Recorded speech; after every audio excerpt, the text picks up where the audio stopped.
It's Kyle here, and today I'll be reviewing Death on the Nile by Agatha Christie. The past year or two, I've kind of began exploring the works of Agatha Christie. She was definitely one of the better-known authors I had never read anything by, but I was well aware of her. A lot of people that I respect really enjoy her books a lot. It's just always one of those authors I'd never got around to exploring. But so far, I've read Murder on the Orient Express and Then There Will Be None. Loved both those books. So I decided, based on some recommendations from other people, the next book I would read of hers is Death on the Nile. And I really love this book a lot. I was trying to decide if I enjoy it more than the others, and it's really, really hard. I think it and Murder on the Orient Express are probably my two favorites that I've read so far. I enjoyed And There Will Be None a lot. But I think the part that I enjoy about Murder on the Orient Express and Death on the Nile is you do have that detective element that you don't have in Then There Will Be None. I love the character Hercule Poirot, which I'm sure is not a shocker to anybody. Very cool detective character. And I kind of enjoy mysteries is when we're following around a character that's trying to solve the mystery and we're trying to figure out, like, are we as smart as this detective? Can we figure out the mystery on our own? And really enjoyed this one. It's hard for me to decide if I enjoyed this more than Murder on the Orient Express. I think I maybe slightly enjoyed Murder on the Orient Express a little bit more, but this book was really awesome. I was actually surprised how much I did enjoy it, because I thought Murder on the Orient Express would be by far my favorite, and this would kind of be a secondary one, but when I read it, gave it more Murder on the Orient Express a close run. I really love this a lot.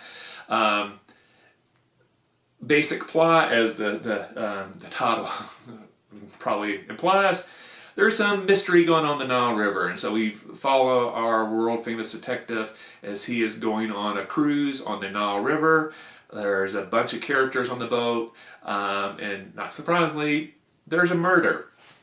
I really enjoyed the characters in this one, and the thing I enjoy about Agatha Christie's works, when you're following these murder mysteries, at one point, every single character you figure out, like, could this really be the person who did the murder? Where like other mystery books, it either becomes obvious or there's certain characters you're like, well, there's no way these characters committed the murder, and if they did, the author has just not done a really good job of establishing them as the potential culprit.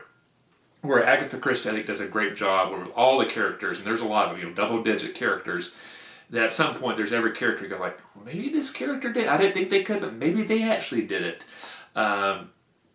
Found it very interesting, and one thing I think as a history nerd that I kind of enjoy when these books are set, that you're getting really a taste of what the world was like in the early 1900s, both in regard to politics, gender roles, economics, the political system, everything. It's kind of fascinating to kind of read it, get a little snapshot of, like, this is what the world really was like in the early 1900s. Just with a very cool murder mystery thing to kind of help you explore this reality. I would say if you enjoy mystery books, you've never read Agatha Christie, this is, I think, a good book to check out. There's nothing in here that, like, if you read as a first-time Agatha Christie reader, you'll be confused by. If you have read Agatha Christie before and you've just never read Death on the Nile, I would certainly recommend it. There's nothing about this book that I really did not enjoy. It was a very quick read, which I think is very true for Christie's books. They read very quickly. They're very enjoyable. And at the end, you get to figure out, like, how smart you were. So I'll say on this one, I was able to guess about half the mystery, but the other half, Agatha Christie surprised me on it. But when they laid out the logic, it made it completely sense. I was like, yep. I didn't get that. She fooled me again. So I think I definitely will read some more Agatha Christie in the future. At the moment, I do not know which book of hers I'll read next. So in the comment section below, if you have a recommendation, let me know of what Agatha Christie novel I should check out next. As always, if you enjoyed this review, please hit that like button. If you haven't, please subscribe to the channel. I really appreciate the support. Thanks for watching. I'll see you the next time, and happy reading.